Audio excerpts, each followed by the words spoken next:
how to remove text from image in Canva. If you'd like to remove the text from your images on Canva, now not to separate text that you added, but there is a text within a certain image. So here in this image you can see a couple of texts. Maybe I do not want the text between these little sections right here, and maybe I want to get rid of that particular section right there. So I want to maybe erase this text. Now to erase it, after you select the media on which you want to delete the text, go to the edit button from the top. On the left hand side you can see Magic Studio, and there you can see a feature called Magic Eraser.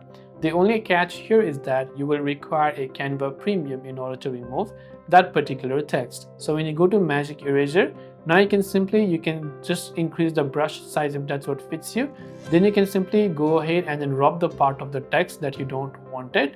And once done, just hit the erase button. And once you hit the erase button, it will automatically remove that particular portion where the text was embedded onto the image.